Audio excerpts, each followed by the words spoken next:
Ayan, so magandang araw mga kababayan, and this is Divine PH. And ayan nga po mga kababayan, pagpasensyahan nyo na po dahil medyo naging busy po tayo nitong mga nakaraang araw kasi nga po nabusy po kami no, sa pag-prepare ng celebration po para sa anak po namin na nag-birthday po noong August 12. So marami tayong na-miss na balita at isa na nga po dyan itong naging statement po no, ni Senate President Chis Escudero. Bali, regarding po ito dito sa naging pahayag ni Inday Sara na pinost niya po sa kanyang social media. So, kung matatandaan nyo mga kababayan, nung nakaraan po, July, kung maaalala nyo po, hinagupit po ng bagyong Karina ang NCR at iba pang karatig niyang lugar, yung mga nearby areas, no? And after nun, or while papasok yung bagyong Karina, nakita nyo naman po dun sa mga video na si BP Inday Sara namataan sa NAIA para lumipad papuntang ibang bansa at manood ng concert. So, pagkatapos niya manood ng concert mga kababayan, habang umuulan, habang may bagyo, pag uwi niya ng Pilipinas, kung ano-ano nakagad po ang pahayag na inilabas niya. Biruin mo, ikaw yung pangalawang mataas na namumuno sa bansa.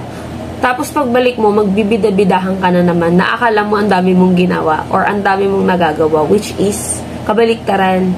Kasi wala ka namang nagagawa. Kahit nga dun sa dati mong hinahandle na education or sa education sector, wala kang nagawa na maayos So yan, magtungo po tayo dito sa naging statement po no ni Senate President Chis Escudero. So ang sabi po ni Senator Chis Escudero, mas makabubuting gamitin ni Vice President Sara Duterte ang kanyang posisyon para makatulong sa paghahanap ng solusyon sa mga sinasabi nitong problema ng bansa sa halip na maghanap na sisisihin. So, totoo naman mga kababayan, bilang ikaw yung pangalawa sa mataas na namumuno sa ating bansa, kesa pahayag ka ng pahayag na kung ano-anong paninisi sa kung sinong Poncio Pilatong leader ang ginagawa mo, bakit hindi ka na lang kumilos at tumulong? Total, nasa administrasyon ka pa rin naman ni President Bongbong Marcos, di ba?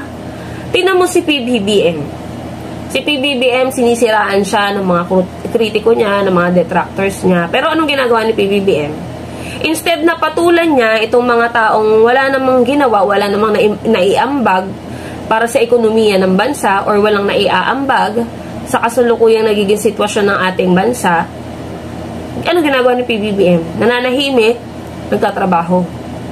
Kasi, ano bang mapapala ng ating presidente pag nagsayang siya ng oras sa mga taong kagaya ng mga alipores ng mga Duterte? Wala naman, di ba? Aasenso ba ang Pilipinas pag sinagot niya yung mga mali-maling paratang, yung mga fake news na ipinapakalat nila? Diba? Sayang lang sa oras patulan ng mga fake news na yan. Kasi sila nga mismo, yung mga pinapakalat nilang issue tungkol sa ating presidente, yung mga ibinabato nila, sila nga mismo hindi sigurado kung totoo ba yung video na mga nakikita nila, lalo na yung pulveron video na sinasabi nilang si PBBM daw yun, halata naman pong edited. Mas kamukha pa nga nung isang nila. Diba? Hindi mag-aaksaya ng panahon si PBBM dyan Kasi bilang ama ng bansa, mas marami po siyang kailangang pagtuunan ng pansin. At mas marami siyang trabahong inaasikaso. Diba? Siyempre bilang presidente, lahat ng sangay ng pamahalaan, siya yung nag-check. Siyempre iba po yung mga itinalaga niya dyan, yung mga kabinete, yung mga mag-aasikaso talaga, and then siya naman yung mag-check. Diba? Kesa tumunganga si Vice President Sara Duterte kesa maglabas ng pahayag, kasi wala namang magagawa yung pahayag niya Ang dapat ginagawa niya, kumilos siya kasi hindi mo makikita yung changes pag puro ka lang pag puro ka lang criticize. Dapat kumilos ka bilang parte ng administrasyon na to at bilang Vice President na binoto namin mga Pilipino na ngayon nagsisisi na nga ako na binoto kita kundi dahil kay PBBM hindi naman kita iboboto. Siyempre bilang ikaw binoto namin, dapat nagtatrabaho ka. Hindi yung labas ng pahayag sa social media. Ano bang magagawa niyan? kino-call out mo yung administrasyon na kinabibilangan mo, which is, kaya mo naman gawin yun, kaya mo naman gampanan yung tungkulin mo para yung mga hinaing mo, hinaing ng mga alipores mo, magawan ng aksyon. Anong silbi mo? Anong silbi ng mga sources mo? Ng mga kung ikaw mismo hindi mo kayang gamitin yung sources na yan sa tamang paraan. 'Di ba? So ituloy po natin. Ayan. Inihayag ito ni Escudero nitong Biyernes kasunod ng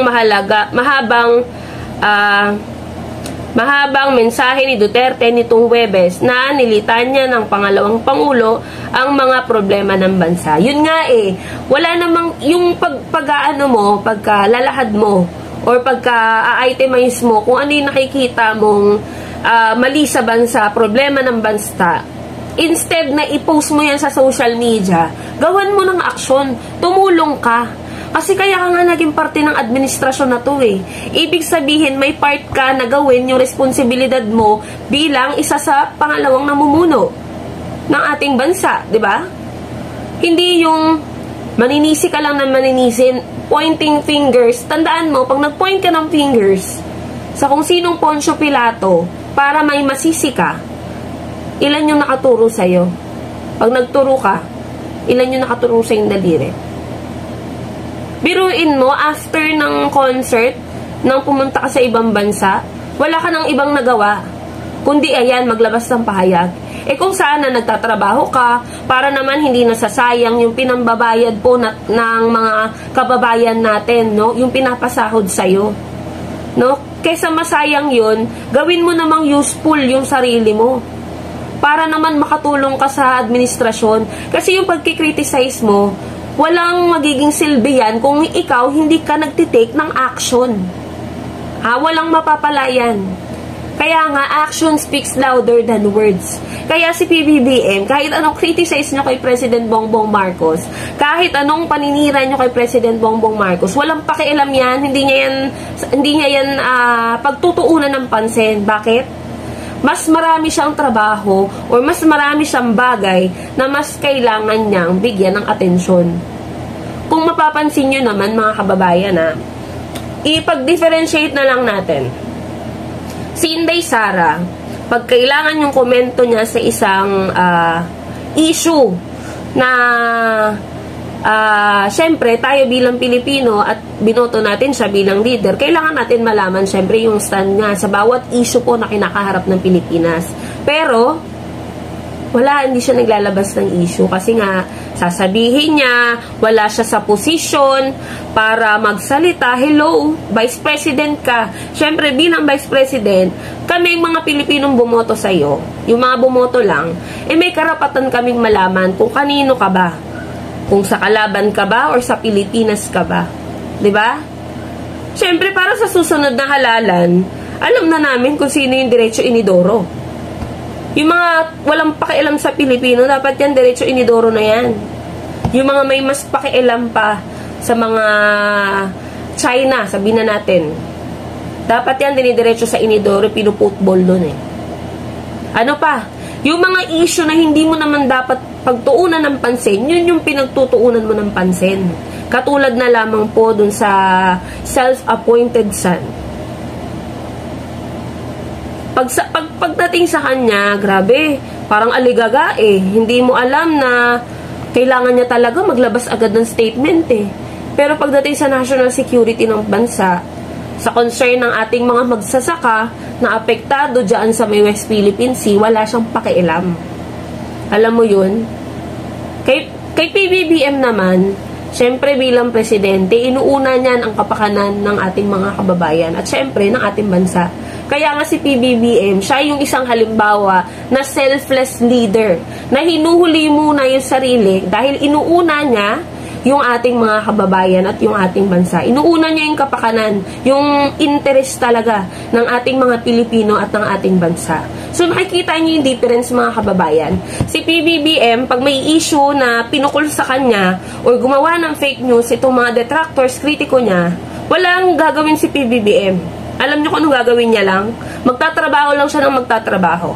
Pero, si Inday Sara, sa kabilang banda, once na may mga dapat pagtuunan niyang pansin, bali wala siyang pakialam. Pero pag yung mga bagay na dapat hindi siya makikisawsaw at makikisawsaw siya. So nakikita niyo yung difference. Si PBBM nagtatrabaho, yung isa petiks-petiks lang. Tapos, itong mga kababayan natin na mga hindi ko alam kung hindi pa talaga nag-iisip, na brainwash ba or what. Pero syempre may sarili tayong utak, 'di ba? Dapat pinapagana natin. Grabe pa rin yung pagpupuri nila dito sa Miss Confidential na to, Miss Tantrums na to. Si mahilig magdrama. Paano kung nasabing mahilig magdrama? Di ba nagsimula siyang magdrama dahil sa confidential funds. Nasundan po nung sa mga security details niya na binawasan. Yung budget. Ano pa? Demanding na. Hilig pa mag-tantrums. Ganyan ba yung leader na iniidolo nyo talaga? Yung walang ginagawa? Tapos kung makapag-demand, akala mo ang daming inambag. Kinikriticize yung administrasyon na kinabibilangan niya. Instead na magbunga nga or magpabida sa social media, bakit hindi na lang niya ipakita yung gawa? Kasi wala naman kami pakialam sa sinasabi mo hanggat wala kami nakikita ang ginagawa mo eh. Pakitaan mo kami ng ginagawa mo para maniwala kami sa sinasabi mo.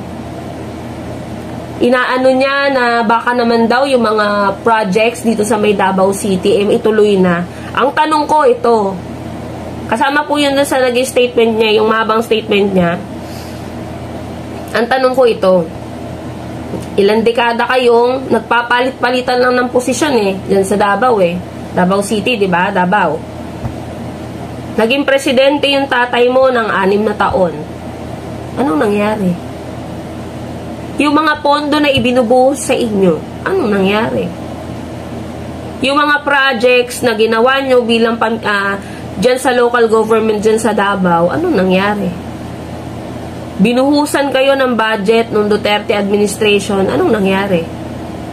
Isisisi nyo pa rin kay PBBM dahil may mga proyekto dyan na hindi na ituloy dahil sa kapalpakan ng tatay mo.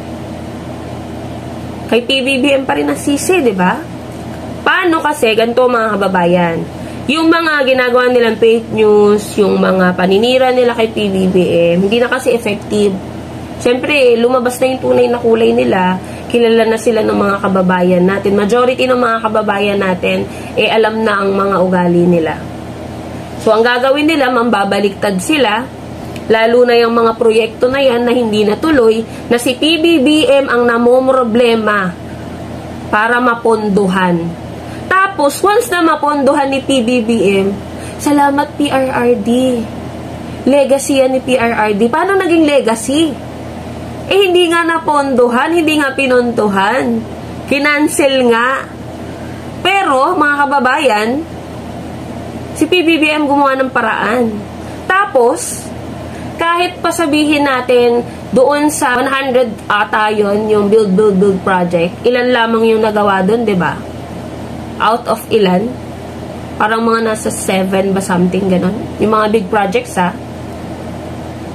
Napakalaki po ng utang ng Pilipinas.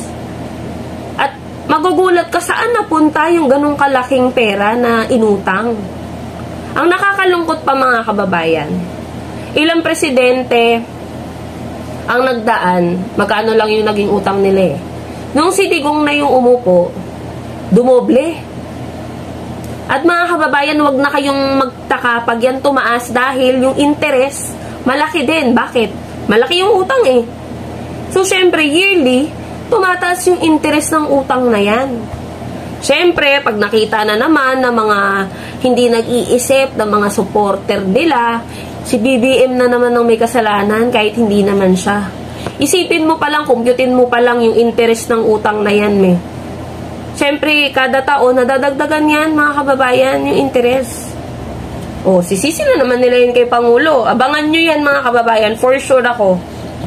Sisisi na naman nila yan kay President. Paano? Palpak kasi yung previous admin So, hahanap na lang sila ng sisisihin. Para magmukhang sila yung may ginagawa. Para magmukhang sila yung maraming ginagawa. Kahit ang totoo, wala ka namang makita. So yun po mga kababayan, mamaya po magkakaroon po ng parade dito po sa may Manila, no? Bali, andun na nga si Joshua Corpus para mag-cover po ng parade. And ako, hindi ako makakapunta dahil may estudyante ako ngayon. So, kailangan kong sunduin mamaya galing school. So, mamaya mga kababayan, pag-usapan na lang po natin itong mangyayari po ngayong araw na parade para po sa ating mga bayani, matuturing ko mga bayani, itong ating mga atletang Pilipino. So, yun lamang po mga kababayan and maraming salamat po sa inyo lahat.